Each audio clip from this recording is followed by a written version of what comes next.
evening and welcome to another episode of Let's Talk About Mental Health. I'm Nels Kloster, an addiction psychiatrist working in southern Vermont. Yeah, my name is Robert Stack, and I'm a licensed alcohol and drug counselor, a licensed mental health counselor. Okay. Yeah, so we actually have some questions tonight, it looks like. Right, we do. Yeah. And why don't we go right at it? Sure. So again, we really appreciate these. And the first question, why has Vermont been singled out as the capital of opiate addiction in the media? Yeah, that's certainly interesting. I mean, the New York Times has done 2 articles, I think, in the last 2 weeks, most recently featuring Bennington, and then the week before that featuring Rutland. Yeah, and I know in the past I've sort of thanked Governor Shunland for his State of the State address and putting the spotlight on addiction and heroin addiction, which I think is a major problem in Vermont. And I'm glad he did it, I must say, you know, but having said that, I am starting to feel like this is, there's something wrong about the way this is being portrayed nationally. Yeah. And I think part of the problem is that we've gone to such great lengths to sell Vermont, made in Vermont, maple syrup, so, you know, cheese from Vermont. Vermont should be on your bucket list, a place to come visit, right. You know, I mean, really. And protecting the brand name of Vermont, too, right? That's so right. You can't just, the requirements to putting Vermont onto your package, onto your product. That's that right. You've got to meet that sort of ensures it is from Vermont, that it lives up to the standard of being branded as made in Vermont. That's right, and it drives the maple producers crazy in Ohio. And New Hampshire, for that matter, and Maine. I heard Maine saying they want to become more well-known for their maple syrup, but it's Vermont. And you know, in this case, I'd like to say there's a lot of opiate addicts in Maine, in New Hampshire, in Ohio. And there are. So how did we wind up branding ourselves for being famous as a capital or having an epidemic of heroin and opiates? And I think it is. I think it's just that image, you know what I mean? It's the old dog bites man story. You know, I mean, if you talked about heroin addiction in an urban area, I don't think anybody would think that's newsworthy. Yeah, like you were saying, grow up in Newark, it's like, yeah, this has been around forever. That's I right. think we all know this. I mean, coming back from Vietnam, there's a lot of talk about, you know, heroin addiction picked up in the war zones there, and of course the recognition that opium's been around for thousands of years. This is not a new issue. No, and you know, people talked about brown heroin in Los Angeles coming in from Mexico when it first started coming up from Mexico. That it wasn't just Afghani heroin, but I think again it's this idea, and I mean I'm all right with it, but I didn't like the article about Bennington. I must say I didn't like it. I didn't like the approach. It was a picture on the above the fold New York Times. I don't know if they meant well by it, you know. Yeah. And then you went back to I think it was page 14 or whatever it was, but it went back, and again, you know. Yeah. It was hard scrabble, you know what I mean? It really gave that impression, you know. And I think it underplayed all the people who are actively involved with trying to get people better. Yeah. And so... yeah, this seems like there was a decided slant on that. I mean, I know that I first visited, you know, a New England town in New Hampshire in the late winter or spring, this time of year. And it's kind of an ugly time of year for a town. Right, the snow's been up against the houses. They're dirty. The snow is black, and it doesn't give you a nice impression of the beauty in a place like this at that time of year. And they intentionally picked this background, which is, you know, pretty typical for a lot of neighborhoods, of just kind of that rot between spring and winter time. There's so many other settings they could have chosen for that. They did with some of the other pictures, but they really seemed intent on using pictures that did not portray this in a good light. Right, but one of the things is that, you know, you can't ask for attention and then complain about what the journalist wrote. I mean, it's sort of like that's what they do. They write stories. They stories that they see have a point of view that are interesting. And I know in the past I've been involved with some like school boards or something, and I know that there might be a 20-minute interview, and they'll come away with 2 sentences. And of those 2 sentences, it will match the point they're trying to make. And you're like, well, that's not exactly what I said, or that's not really what I meant. But you can't have it both ways. And I think in some level that's true when when you have a spotlight, when you give the State of the State address, it gets on the national news. Governor Shunland's out there being interviewed, you know, people talking about it. Maybe it gets you some more federal monies. Maybe it helps with, prevention. Get you some national attention if you got bigger plans. Right. Yeah. So I think on some level, maybe that does work, and it is worth it. But I do think and the other thing, and I hope this is not true, on the other thing, I hope it's not the kind of thing where people who are not using heroin think they're missing something. Oh. I mean, one of my concerns, and we talked about it last week, but if you saw that movie, Hungry Heart, you come away knowing that, my God, this heroin is really a good drug. Yeah. I mean, I had a hole, and it was finally filled when I had opiates. Yeah. And I know that it's not a lot of fun thing, and they had guys on there that were going to jail, and people are homeless, and people had lost their business and their home, and so if you listen to the whole movie, you got a sense that it was a negative experience. But boy, if you ever just heard the snapshots when people first started talking about using it, it was sort of like a advertisement, if you will, And the problem, I think, for some people is there's people out there who want to take risks. If there was a news item about somebody on a bungee cord having an accident, they would say, "Oh, I want to try that bungee cord." They don't hook up with the accident. They hook up with. But that's funny because we talk about education being a really important part of prevention, and because of all this attention in the epidemic, I've out of curiosity been asking patients of mine, especially in our treatment groups, if it was up to you, what would you tell the governor we should do? What would be the way to sort of prevent this? And, kind of looking back on their own experience as well, realizing that a lot of this started in childhood, and they did not have any kind of education around this, and no idea of sort of how this would, could possibly progress. So they thought that would have been a very important piece in their own personal experiences. Right, and again, I don't think there's anybody out there, teenager now, who's naive about opiate use. At least I hope not. I hope they all are starting to realize that there is good risk involved. And as a treatment professional, I'm sort of in favor of treatment for them. But I don't think, the easy way to look at it is they're going to approve more methadone up in Burlington area, And they have the addicts. They have a waiting list. I don't know what the waiting list is now, but I guess it was fairly high. And they were talking about getting people off the waiting list and getting them into the methadone programs. But we had Mark Ames here a couple of weeks ago, and I realized that for some folks, methadone is the beginning of their recovery. But I really wish there was more talk about recovery. I really wish there was more emphasis on how people get better, and people do get better. People do make recoveries from addiction, from alcoholism. But I guess right now the spotlight is on using. The spotlight is it's in our rural area, and we need to respond to it, I guess. Yeah. I know the Bennington Banner actually wrote a response to the New York Times article, and the same we put it above the fold. So it was a front page article without any pictures, and basically quotes from all around, basically supporting the idea that you can't sort of, arrest your way out of this problem. But a lot of sort of different ideas, a lot of dissent about whether it was as sort of common, as ubiquitous a problem as people were saying it was. And so obviously a lot of people aren't aware. I mean, the full extent of it. There's just some argument about how big a problem it really is. But I think most people are sort of coming across on treatment, which, as we've talked about before, is sort of when you talk about this type of treatment for opiate dependency, that's a late stage of prevention. We're basically trying to reverse people who are on a path of killing themselves. And there's not been a lot of attention today of prevention. Catching early use and trying to stop that or educate people so they don't progress to more serious use. Or even better still, how do we set up sort of economic and environmental situation so that people don't get into using? Right. And NECM, which is our cable news, and if you get cable, you get this news station.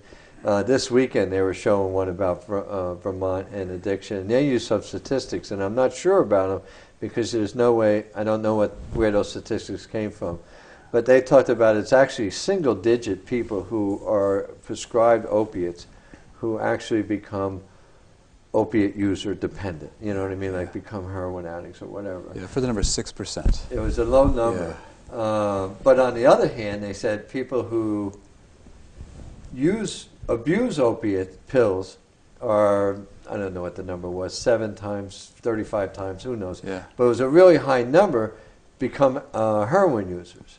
And so I guess the thing they're trying to say in this is that not everyone who uses opiates are at risk for becoming opiate addicts. Right. But there are some who are. But everyone who abuses opiates, I mean, they have no reason for taking opiates, they are at very high risk to move on into heroin use. And I think that's fairly true. I mean, I think that, you know, almost invariably, if you're paying $100 for an 80 milligrams of, you know, you can buy a bundle of heroin for that, 10 bags of heroin. Yeah. I mean, anyway, so there's the economics of use, and there's also the efficiency of using IB drugs. And so I think there is this progression from pills. I think it was Governor Shulin compared opiate medications to the gateway to heroin addiction. Now, I don't know if it exactly follows that way, but I think there is some truth to that. Well, I think that not necessarily want to sort of absolve physicians from a lot of responsibilities, because there has been really far too lenient prescribing, and the idea that didn't just come from physicians, but came from, you know, regulatory agencies that press physicians to prescribe more frequently and higher amounts. But like you're saying, with these you know, other sort of routes, and 6% of people get prescribed these, don't, and they abuse. I found it to be far fewer patients who come in to, say, Suboxone maintenance or methadone clinics who are sort of blaming their doctor for getting them into this situation. I mean, a number do, but it's not even close to being it's a portion of it. It's a sliver of it from my personal experience. Right, and I agree with that. And the nice thing about the cable news was they had a doctor on there who did run a pain clinic, and he said, listen, this is really, for people in pain, these are good medications. Yeah. And we don't want to lose them. We don't want to lose sight of that. Diversion, keeping track of them, that's a doctor's responsibility. Yeah. You know, whether it's pill counts or whatever it might be, you know, to be careful about it. So. I mean, you talk about diversion, and, you know, internationally there's an issue that, say, you know, lesser developed countries, you know, the U.S. consumes about, is it 95% of hydrocodone, and so there's a shortage of this medication for less developed countries. So people are really suffering there with pain that could be treated quite well with these medications. So clearly, there is a justice issue, an equality issue there when you look at the way these are used, and we've become very high consumers of these, and certainly using them in so many cases when they're not necessary. Okay. Yeah. Think we went through that enough? No. Well, you know, yes. I would hope. I tell you, and you know, maybe it's because of what I do or try to help people accomplish. I hope that we follow up and became known as a place where people get recovery. Yeah. So if we want to be known as a place where people are addicted, I hope we can follow up and talk about, you know, what we do with our turning points, with our recovery centers, with our treatment. You know, we used to say this about alcoholism and mental health. You know, any door to get into the system. And I remember when they first talked about Suboxone approval as for the FDA. It was the idea that we could get in clients and get them in the system, begin to get them treated, get them off the street, and get them involved with treatment providers. And I'm hoping that, you know, now that we've sort of put the spotlight on us, I hope we follow that up and put the spotlight on us for leaders in treatment, leaders in treatment, aggressive treatment and prevention. Yeah, because that's one thing that really bothered me about the State of the State address, is that it ignored the fact that Vermont has been working on this problem for many years. Like you know, Mark Ames had told us before about the turning points, the community recovery centers, and the work that's happening there, the many sort of types of treatment that are available, the increase in what's called, you know, the hub and the spoke with, you know, methadone and Suboxone availability now throughout the state has been sort of such a good groundwork that the Commissioner for Health has said, let's not increase what we're doing right now because we've just got it in place, and we need to see what the waiting lists are really about. So there's a suspicion that, one, they're overestimated, who is out there waiting, and two, we have capacity, and we need to kind of see what we're able to do at this point. So there's been a lot going on in Vermont for a long time. So hopefully at the same time as bringing attention to this, you know, the epidemic that we have here, that then shortly will be a follow-up on what has Vermont done about this. That's right. And we're going to have, we've got a running start on that already. So hopefully, we'll be part of the Vermont brand And again. we'll continue to do that and make decisions about it and talk about it. Yeah. Okay, great. All right. So they never offered me a six-pack a day when I was recovering from my addiction to alcohol. So why are opiate addicts given opiates? Yeah, well. So this really strikes that idea of what kind of recovery is it? How healthy is that to give somebody a drug for a drug? Because when you talk about methadone maintenance, when you talk about Suboxone maintenance, that's what we're talking about. Those medications are opioids. Medications that are not opioids, like naltrexone or clonidine, time and time again have been shown not to be nearly as effective in treating opiate dependence. So why isn't there something like that for alcohol? I don't know. Well, the other thing you have to look at is that, I'm so happy. I hope this question, it sounds like this person has been successful in being absent. This is from somebody alcohol. I would strike me as being involved in AA and well, not drinking right now, right? Yeah. And so I guess on the other side of that is that you have to wonder about everybody who tries to stop drinking and can't. And by that I mean on their own. I'm not talking about treatment failures. I'm not talking about dual disorders. Just, people who keep trying to stop and they can't. They really can't. I remember in the 1950s, now I might be wrong about this, but I remember they used to try Librium. They used to prescribe Librium to alcoholics as something they could take instead of drinking. And of course that ran into a lot of problems because Librium was a benzodiazepine and people would drink on top of it, and it just was a disaster. But it's very hard to sort of, and as most alcoholics will tell you that it's very hard to stop drinking at the sixth drink. You know what I mean? I can't speak about what it's like for opiate addicts, but I can tell you that for most alcoholics that I interview, and that's why that famous thing is in AA, it's the first one. That's the only one you have to give up using is the first one. One's too many and 10's not enough, right? Yeah, and I think and I don't know if that's true with opiates. I mean, I don't know if it's true with opiate. I know people on methadone, and they take methadone. They don't do other drugs on top of it. You must. Yeah, but people get to a point where, one thing I'm always curious about when asked is, when did you realize you were addicted or dependent? You start to feel this basically sort of flu-like syndrome that comes on, which is the signs of having withdrawal, which means they've developed a tolerance and have been habituated to it. And then somebody tells them, oh, you're dope sick. Here, do you take this? And they start to make that association that when I don't have the opiates on board, my body's reacting in a way then that I become ill, become sick. But that's not unusual. I mean, that's not that different from any other sort of drug. I mean, we think there are withdrawal syndromes for marijuana, for alcohol certainly, and withdrawal from alcohol is potentially deadly. People have seizures, people die from that. Whereas with other substances, withdrawing from cocaine or marijuana or opioids, people are not dying from those things. Now, some say that they wish they would. They feel awful, but it's not a medical emergency. It's not as dangerous as it is to withdraw from alcohol. Right. And I was given, Dr. Senior gave me a handout on an article about the types of medicines that are being used these days to treat alcohol. So we're probably going to see more and more of that there are some. And, as you know, antabuse makes you sick, and then Campbell has some success. And then the GABA, is that? Well, people are using gabapentin these days, otherwise known as Neurontin, and naltrexone is another one, which is an opioid blocker that has some impact in the sort of the basic chains of how things work, and thinking about sort of dopamine, opiate receptors too. There's some sort of cross signaling there. Right, and I think you're going to see more and more medications for alcoholism. I don't know all of them, and I don't know. As a matter of fact, you'll probably see more for opiate addiction.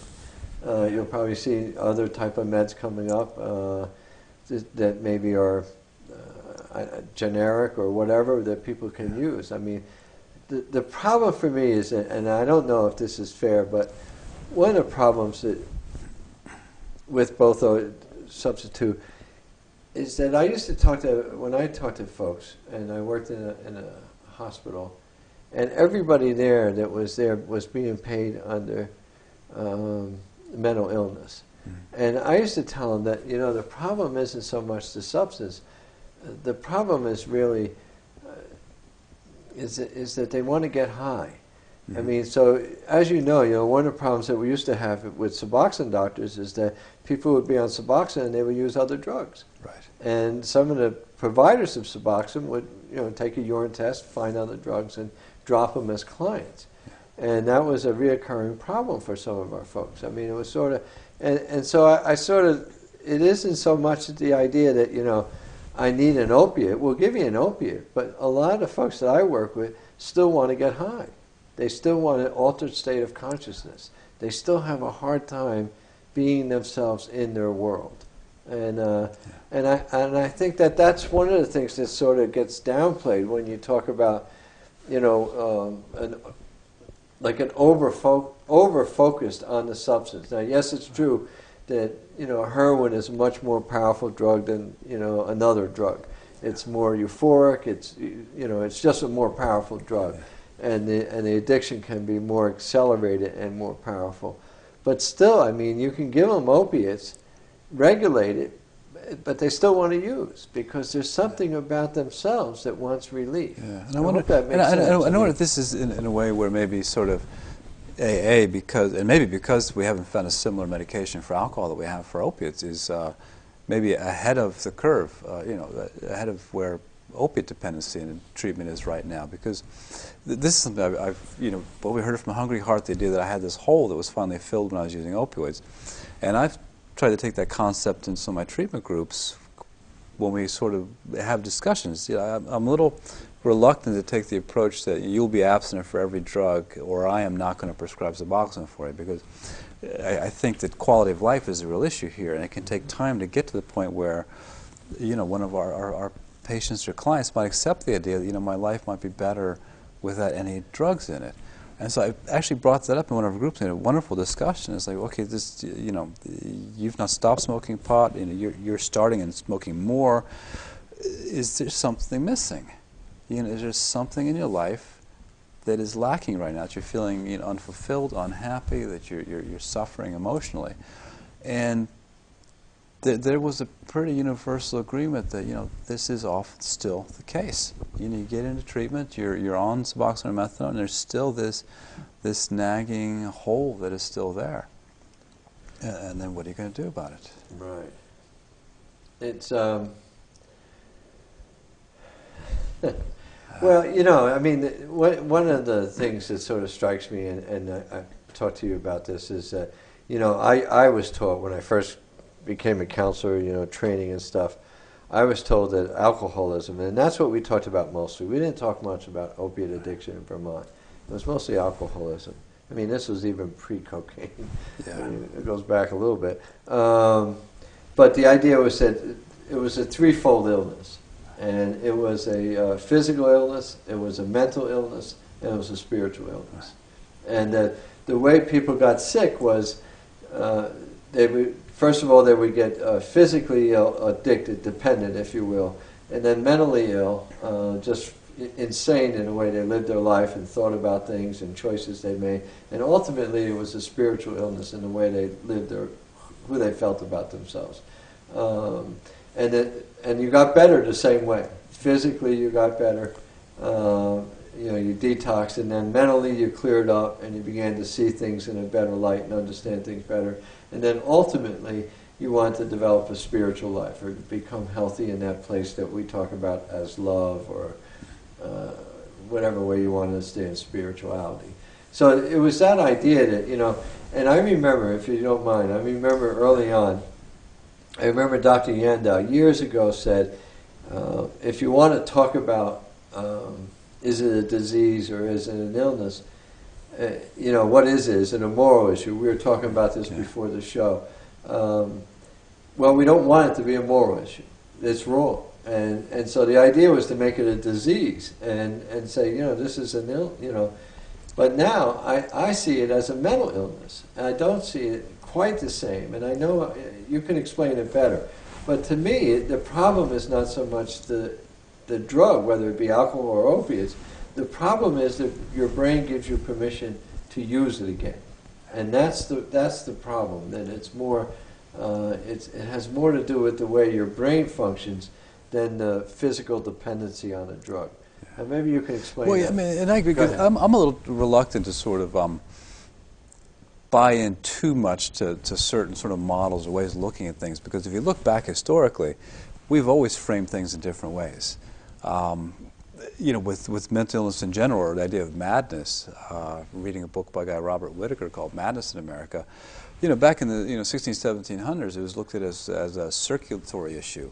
And then in the 1800s, 1900s, later on, it was sort of considered to be a nervous system issue, and I guess that's probably how it worked its way into the brain. But, you know, we've gone from it being, you know, moral and character weakness, and now sort of calling it a disease. I think we recognize in all health issues, I mean, primary care physicians are told you're not just sort of taking a physical inventory, but also sort of mental health inventory.